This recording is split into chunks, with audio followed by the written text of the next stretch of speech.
Good morning everyone, मैं उदित छिबरा आप सबका अपने यूट्यूब चैनल पे एक बार फिर से बहुत बहुत स्वागत करता हूं।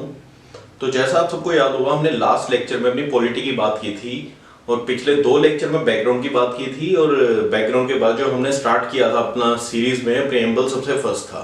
अंडरस्टूड। तो हमने प्रीएम्बल का बेसिक डिस्कस किया था, जो कि आपका UPSC pre point of view से काफी इंपॉर्टेंट रहता है। अभी उसी सीक्वेंस में मैं आगे बात करूंगा पार्ट्स की, देन शेड्यूल्स की हम कर चुके हैं, उसमें इतना नहीं है। पार्ट्स की बात करेंगे, उसके बाद आपका पार्ट्स के अंदर ही जो जो मेजर अमेंडमेंट्स हुई हैं या करंट अफेयर्स के रिलेटेड जो भी कुछ होगा वो हम उसमें डिस्कस करेंगे, ठीक है। और मैं कोशिश करूंगा कि साथ में आपको प्री के कुछ इंपॉर्टेंट क्वेश्चन जो आते हैं उसके बारे में भी बात किया करें। अंडरस्टूड। तो ये हमारा पॉलिटी का रहेगा। और पॉलिटी में आपको याद होगा पार्ट्स PASS हमने बात की थी, उसमें पार्ट आर्टिकल सब्जेक्ट जो थे वो हम अब शुरू करेंगे। लास्ट वाला जो था वो शेड्यूल वो 12 थे, वो सिर्फ उतने ही हैं। उसमें सिर्फ आपको मेजर याद रखना है कि कौन सा शेड्यूल किसका है। उसमें डायरेक्ट क्वेश्चन आता है, या तो आपको क्वेश्चन आएगा मैच द फॉलोइंग शेड्यूल 1 2 3 4, उसके सामने कुछ होंगे तो 1 क्या कहता है, 2 क्या कहता है, या फिर जो special provision for schedule and tribal area है वो शेड्यूल 5 और 6 में है, तो इन दोनों में डिफरेंस क्या है। अंडरस्टूड। तो ये इस तरह का शेड्यूल में आ सकता है। पर पार्ट्स जो है आपके PAS में जो है उसमें आपका सारा ही पॉलिटी इंक्लूडेड है, तो उसको थोड़ा डीप में पढ़ेंगे। अंडरस्टूड।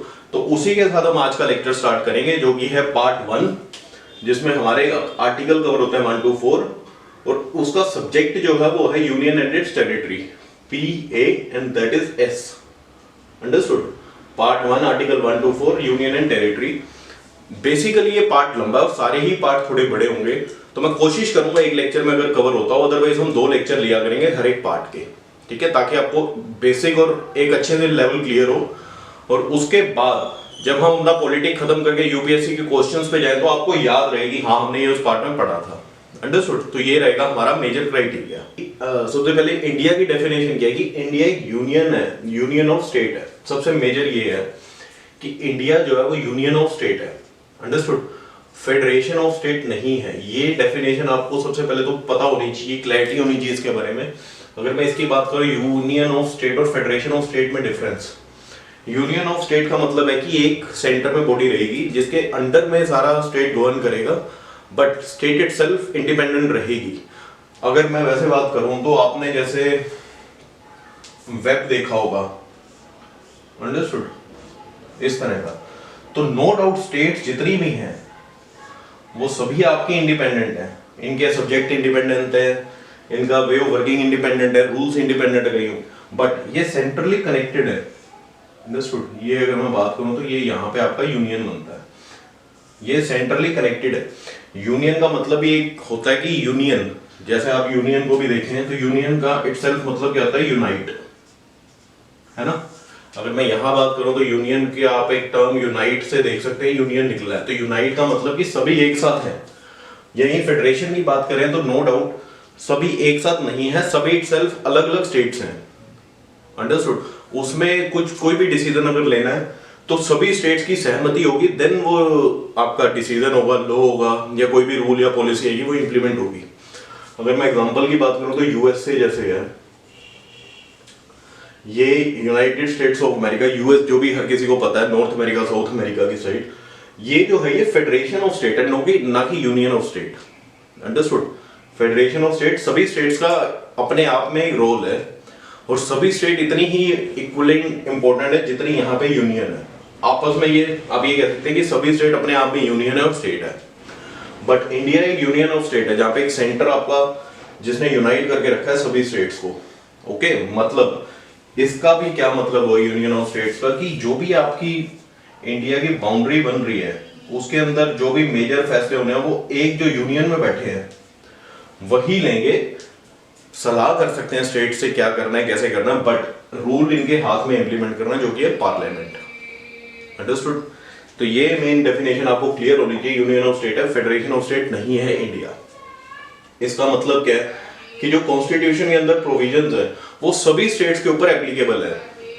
ओके, कुछ स्टेट्स हैं जिसमें जो कि स्पेशल प्रोविजन जो हमारे आर्टिकल 369 से 392 में दिया हुआ पार्ट 21 में special provision to some special states, उसके अलावा बाकी जितना कॉन्स्टिट्यूशन में रूल दिया हुआ सभी स्टेट्स के ऊपर एप्लीकेबल है। अंडरस्टूड। अब जो इसमें स्पेशल प्रोविजन की बात आ गई, फिलहाल हम पार्ट 21 में डिस्कस करेंगे, बट पार्ट 21 में आर्टिकल 369 से 392 आते हैं जिसमें स्पेशल प्रोविजन आता है। जैसे J&K का आप सबको पता होगा आर्टिकल 370 आता है, वो इसी में फॉल करता है, आर्टिकल 370 J&K का। इसी तरह जितने भी आपके 23 आर्टिकल बनते हैं उसमें J&K, Maharashtra, Goa, Nagaland, Assam, Manipur, Karnataka, Telangana, Andhra Pradesh, Arunachal, Mizoram and Sikkim, basically यहाँ का नॉर्थ ईस्टर्न 7 स्टेट जो है वो ऑलमोस्ट कवर हो रही है सारी। उसके साथ जो आपके बॉर्डर एरियाज हैं वो कवर हो रहे हैं। और दूसरी चीज जहां पे उनका कोई अपना ही रेलिवेंस है वो चीजें स्पेशल प्रोविजंस में आई हुई हैं। अंडरस्टूड। अभी की डेट में बात करूं तो J&K खत्म कर दिया है, क्योंकि J&K आपको पता है कि स्टेट और यूटी दो में कैटेगराइज हो चुका है 2019 अगस्त में। तो और पहला तो आपका पार्ट 21 में स्पेशल प्रोविजन दिया, दूसरा शेड्यूल 5 और शेड्यूल 6 में जो ट्राइबल एरियाज के लिए स्पेशल प्रोविजन है, जिसमें छत्तीसगढ़ आता है, जो हमने बात की थी, छत्तीसगढ़ आपका इसमें आता है 5 में, पर वो जाना 6 में जाता है। तो ये हमारी दो चीजें हैं जो स्पेशल प्रोविजन हम स्टेट्स को प्रोवाइड करती हैं as per our constitution. Understood. तो अगर इसकी बात करें तो इंडिया यूनियन ऑफ स्टेट है, जिसमें जो कॉन्स्टिट्यूशन ऑफ इंडिया का रूल है वो सभी स्टेट्स पे अप्लाई होता है, सिर्फ स्पेशल प्रोविजन जो स्टेट्स है उनको छोड़ के। तो यहाँ पे हमने स्पेशल प्रोविजन वाली स्टेट्स की बात कर ली है। अभी इसके आगे बात करें तो अभी ये आपको समझ आ गया होगा कि इसका क्या मतलब है डेफिनेशन का। अंडरस्टूड। ये सबसे मेजर है कि यूनियन और फेडरेशन में क्या डिफरेंस है इंडिया में। ओके, तो ये जब आपको समझ आ गया सब, इसके बाद जो हमारा अब ये पार्ट शुरू होता है हिस्ट्री का, जो हमने रीऑर्गेनाइजेशन ऑफ स्टेट्स की बात की थी। अब जब यूनियन की बात हो रही है तो उसमें स्टेट्स कैसे आई है वो भी एक मेजर आपका स्टेप रहता है जानने का। तो अभी हम बात करेंगे इमरजेंस की। तो अगर आपको ये डेफिनेशन समझ आ गई है तो इसके तहत अगर मैं आपको समझाने की कोशिश करूं तो क्या रहता है इसमें, आप ये देखिए कि जब हमारा इंडिया का पार्टीशन हुआ, अगर मैं ऐसे इंडिया का मैप बनाऊं, एक रफ सा मैप बनाऊं, ये गुजरात हो गया और ये आपका पाकिस्तान तक कवर है। ओके, तो अगर मैं रफ मैप बनाऊं तो जैसे ही इंडिया का इंडिपेंडेंस हुआ तो पहले तो जो आपकी स्टेट्स थी इंडिपेंडेंस के टाइम, तो दो टाइप से स्टेट्स रन कर रही थी, एक ब्रिटिश प्रोविंस थी और एक प्रिंसली स्टेट थी। ये आपको पता होगा। जब इंडियन इंडिपेंडेंस एक्ट आया 1947 तो इसमें क्या डिसाइड हुआ कि पार्टीशन होगा और सेपरेट डोमिनियन मिलेगा इंडिया और पाकिस्तान को। अंडरस्टूड। Indian independence act 1947। अब यहां देखिए जब इंडिपेंडेंस के टाइम दो स्टेट्स थी, ब्रिटिश प्रोविंस और प्रिंसली स्टेट्स। अब जब इन्होंने कह दिया कि सेपरेट डोमिनियन होगा तो ये जो रूल इंप्लीमेंट हो रहा है ये बेसिकली इनके ऊपर इंप्लीमेंट हो रहा है ना। प्रिंसली स्टेट्स के ऊपर ये रूल इंप्लीमेंट होगा या नहीं होगा, वो इस एक्ट में क्या दिया हुआ था कि प्रिंसली स्टेट्स के पास 3 ऑप्शन रहेंगी। जैसे कि अगर मैं यहां बात करूं तो ये ब्रिटिशर्स ने जैसे यहां पे लाइन पार्टीशन की बना दी। ओके, तो जैसे ही आपका ये इंडिया का मैप था यहां पे लाइन बनाई, तो ये जो लाइन थी ये हमारी लाइन इसको डिवाइड कर रही है। इस लाइन को कहा जाता है red Cliff. Red Cliff line, जिस लाइन ने डिसाइड किया था कि इधर आपका रहेगा इंडिया और इधर आपका रहेगा पाकिस्तान। ओके, तो जब ये पार्टीशन हो गया तो प्रिंसली स्टेट्स को 3 ऑप्शन थी, या तो आप इंडिया ज्वाइन करो, या तो आप पाकिस्तान ज्वाइन करो, या आप इंडिपेंडेंट रह सकते हो। अब बेसिकली इंडिपेंडेंट रहने का जो लॉजिक था उसका कोई मीनिंगफुल आप ये कह सकते हैं मतलब नहीं था, क्योंकि इंडिपेंडेंट रह नहीं सकते आप। जब आपने 2 पावरफुल कंट्रीज बना दी हैं तो ऑब्वियसली जो इंडिपेंडेंट रहेगा वो कुछ टाइम के लिए रहेगा। ठीक है, जैसा J&K में हुआ था, मैं आपको वैसे अभी बता रहा हूँ। अदरवाइज J&K ने इंडिपेंडेंट का अपना, जैसे यहाँ पे बात है J&K, जूनागढ़ और हैदराबाद ने इंडिपेंडेंस की बात की थी, तो जैसे ही J&K इंडिपेंडेंट हुआ, पाकिस्तान ने जैसे ही अटैक किया, J&K की जो राजा हरि सिंह जी थे उन्होंने इंडिया से सपोर्ट मांगी, तो इंडिया ने यही कंडीशन रखी कि आप हमारा पार्ट बनेंगे, जो कि आपका जो आपने थर्ड ऑप्शन सिलेक्ट किया था, आप ये वाला ऑप्शन सिलेक्ट कीजिए, हम आपके साथ हैं। तो उन्होंने ये ऑप्शन सिलेक्ट किया और इंडिया में असेस हो गया। ओके, तो इस तरह से हमारी उस टाइम 552 प्रिंसली स्टेट्स थी, जिसमें से 549 आपकी एग्री कर गई थी, 549 एग्री कर गई थी 552 में से, और 3 रह गई थी हैदराबाद, जूनागढ़, J&K। इन्होंने कहा था कि हम इंडिपेंडेंट रहेंगे, हमें ना तो इंडिया में जाना है ना हमें पाकिस्तान में जाना है, हमें तो आप जैसे हैं हमें अपने वैसे हाल पे छोड़ दो। ओके, तो ये चीजें थी। इन्होंने भी हालांकि बाद में ज्वाइन कर लिया था JNK को असेशन के तौर पे, कि जब उधर से अटैक हुआ तो इन्होंने पेपर ऑफ असेशन साइन करवाया, वो इधर आ गया। और ये पुलिस एक्शन पे हैदराबाद और जूनागढ़। ओके, तो इस तरह से जैसे प्रिंसली स्टेट यहाँ पे बनी, तो ये इंडिया था आपका, ये पाकिस्तान था। तो प्रिंसली स्टेट्स आपकी लेट अस सपोज एक यहाँ पे थी, एक यहाँ पे थी, एक यहाँ पे थी। ओके, तो ये तीनों भी लेटर ऑन इंडिया में ही एक इसी में ही मर्ज होगी इंडिया में। तो आपकी 552 की 552 जो 49 थे वो सारे के सारे आपके इसमें आ गए। ठीक है, प्रिंसली स्टेट्स में इंडिया में कन्वर्ट हो गई है। अभी बात आती है कि जब आपका ये पाकिस्तान बन गया, आपने रेड क्लिफ लाइन लगा दी, तो पाकिस्तान क्या कर रहा है क्या नहीं कर रहा उससे हमें कोई लेना देना नहीं है। ठीक है, तो यहां हम कर देते हैं पाकिस्तान को रब। अभी अगर मैं बात करूं तो ये हमारा बन गया इंडिया का मैप पूरा।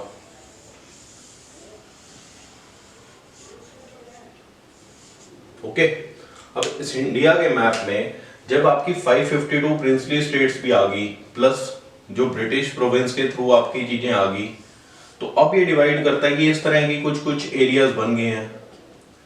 तो अब इसको करेंगे क्या, इतनी चीजों को कैसे मैनेज करेंगे? तब ये बात हुई कि इन स्टेट्स को कैटेगराइज किया जाएगा। कैटेगराइजेशन स्टेट्स की स्टार्ट हुई, और ये कैटेगराइजेशन हुई आपकी 4 टाइप में। किसमें? Part A, part B, part C,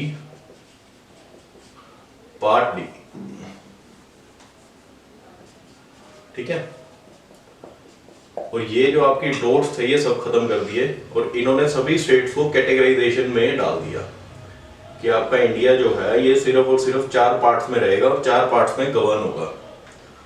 okay, let us suppose part C आपका इन्होंने डाल दिया इतने को, पार्ट बी डाल दिया इतने को, पार्ट ए डाल दिए रिमेनिंग, और पार्ट डी जो था ये था आपका अंडमान निकोबार। तो इस तरह से रीऑर्गेनाइजेशन हुई स्टेट्स की immediately after attaining independence. States को 4 कैटेगरी में डिवाइड कर दिया, part A, part B, part C, और पार्ट डी में सिर्फ आपका अंडमान।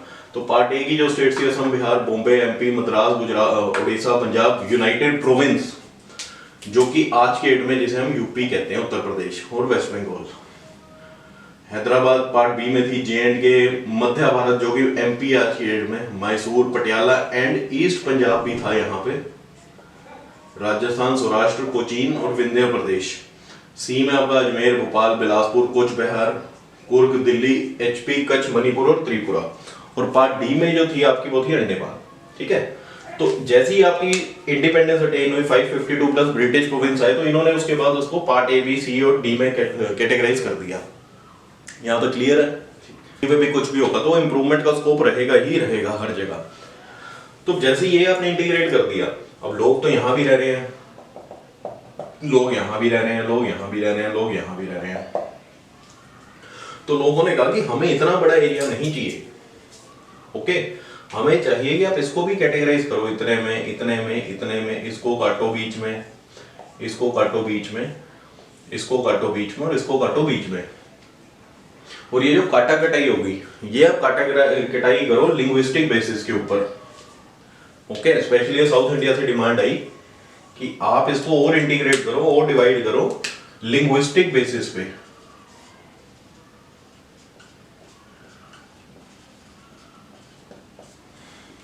ठीक है, लिंग्विस्टिक बेसिस पे जैसे ही बनी तो गवर्नमेंट ऑफ इंडिया ने सोचा कि चलो इस पे भी देख लेते हैं। तो उन्होंने सबसे पहले धार कमीशन लगाई।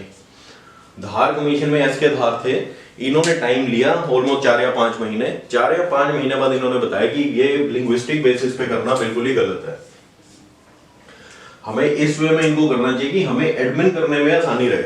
कल को एडमिनिस्ट्रेशन करनी है, रूल करना, तो उसके ऊपर हमें कन्वीनियंस रहे गवर्नमेंट को, ना कि लिंग्विस्टिक बेसिस पे। आपको ये एडमिनिस्ट्रेटिव कन्वीनियंस के ऊपर करना चाहिए। ठीक है, इनकी रिकमेंडेशन इन्होंने दे दी। उसी साल में इन्होंने JVP कमीशन एक और लेके आए।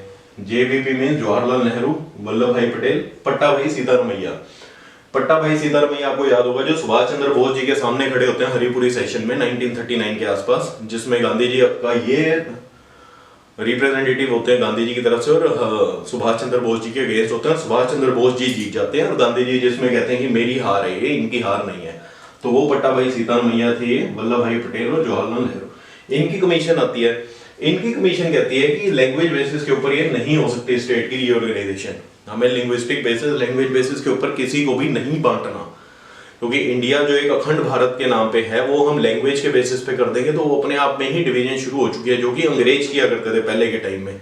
कम्युनलिज्म कह सकते हैं आप, कास्टिज्म कह सकते हैं, रिलीजियन बेसिस कह सकते हैं, तो वो हमने नहीं करना। ये रिकमेंडेशन इनकी कमीशन ने दी। बट हुआ क्या, 1953 में मद्रास में से आंध्रा अलग कर दिया। समझ रहे हो, मद्रास था यहाँ पे, इसमें से आंध्रा अलग कर दिया इन्होंने। और अलग क्यों किया, जो तेलुगु स्पीकिंग पीपल थे उनके लिए स्पेशल आंध्रा स्टेट बना दी और मद्रास में से डिवाइड कर दिया इसको। समझ रहे हो, यहाँ पे तो ऊपर मना कर रहे हैं, पर 1953 में मद्रास में से आंध्रा निकली for Telugu speaking people to get separated from Madras and get a new state named as Andhra. तो जैसे ये स्टेट निकली तो लोगों में फिर रिपल्शन शुरू हो गया कि यार ये क्या है, हम डिमांड कर रहे हैं, हमें मिल नहीं रही, हमें कमीशन बिठा के आप कहते हो कि नहीं हो सकता, ऐसा गलत है, ये है वो है, और यहाँ पे आपने दे दिया। समझ रहे हो। तो इसके बाद एक और कमीशन आती है, फैजल अली कमीशन। इसमें 3 मेंबर होते हैं बेसिकली। फैजल अली कमीशन आपकी 1953 दिसंबर में लगाते हैं इस चीज को देखते हुए, और ये 2 साल बाद अपनी रिपोर्ट देती है कि हम लैंग्वेज के बेसिस पे रीऑर्गेनाइजेशन स्टेट्स की कर सकते हैं, बट वो रीऑर्गेनाइजेशन सिर्फ और सिर्फ स्टेट के पीपल को एक साथ रखने के लिए होगी। बट नेशन में 1 नेशन 1 लैंग्वेज ही रहेगा, 1 स्टेट 1 लैंग्वेज नहीं रहेगा। अंडरस्टूड। जो हमारी नेशनल लैंग्वेजेस हैं वो एक ही रहेंगी। वो आप उसको बेसिकली आप फेडरेशन नहीं बना सकते, रहेगा union of state he, federation of state नहीं बनेगा कि एक स्टेट को हमने वो स्पीकिंग पीपल दे दी, उनकी मेजोरिटी होगी तो वो कहेंगे हमें अपना ही रूल चलाना है, जैसे कि JNK में करते हैं, ऐसा नहीं रहेगा। तो ये इन्होंने जैसी ही स्टेट दी फैजल अली कमीशन ने, तो ये चीज मानी गई। अब ये चीज जैसी यहाँ पे इस कमीशन की एक्सेप्टेंस हुई, उसके बाद जो आपका एक्ट आया स्टेट रीऑर्गेनाइजेशन एक्ट 1956, ओके, इनकी रिकमेंडेशन के बाद। समझिए। तो बेसिकली इसमें अगर मैं वैसे बात करूं, धार कमीशन, एस के धार थे कमिश्नर, जो इनके चेयरमैन थे। जून 1948 में इनको दिया था, इन्होंने 6 महीने के अंदर अपनी रिपोर्ट प्रोवाइड कर दी थी कि नहीं होना चाहिए, एडमिन कन्वीनियंस पे होना चाहिए। इसी तरह JVP कमीशन, नेहरू, पटेल, सीतारमैया, इन्होंने इनकी के बाद इनको रिकमेंड किया, इन्होंने फिर अपनी 4 या 5 महीने बाद रिपोर्ट दी कि नहीं करना चाहिए। फिर फैजल अली में KM पन्नीकर, HN कुंजरू और एक फैजल अली, 3 लोग थे। इन्होंने दिसंबर 1953 में इनको दिया इसके बाद, और इन्होंने सितंबर 1955 में अपनी रिपोर्ट दी। और इस रिपोर्ट के तहत, इस रिपोर्ट का जैसे ही आप ये कह सकते हैं कि फैजल अली रिपोर्ट आई, फैजल अली कमीशन की जैसे ही रिपोर्ट आई आपकी सितंबर 1955 में। इसके इमीडिएट बाद स्टेट रीऑर्गेनाइजेशन एक्ट आया 1956। ओके, सिर्फ और सिर्फ ये काफी इंपॉर्टेंट रहता है। यूपीएससी पॉइंट ऑफ व्यू से मैं पूछूं तो आपसे ये पूछ सकते हैं कि फैजल अली कमीशन के बाद कौन सा एक्ट आया था? स्टेट रीऑर्गेनाइजेशन एक्ट 1956 किसकी कमीशन की रिकमेंडेशन के ऊपर बना था? फैजल अली, धार कमीशन या JVP commission? Okay, state reorganisation act 1956 के बाद हुआ क्या था कि जो हमारी पार्ट A, B, C में स्टेट्स थी, इनको कर दिया खत्म। ओके, अब बेसिकली आप ये मानिए कि एक स्टेट थी, ये अंदर डिस्ट्रिक्ट दी हुई है छोटी, तो इन्होंने इस चीज को खत्म करके इन्हीं को इटसेल्फ स्टेट बनाया। अंडरस्टूड?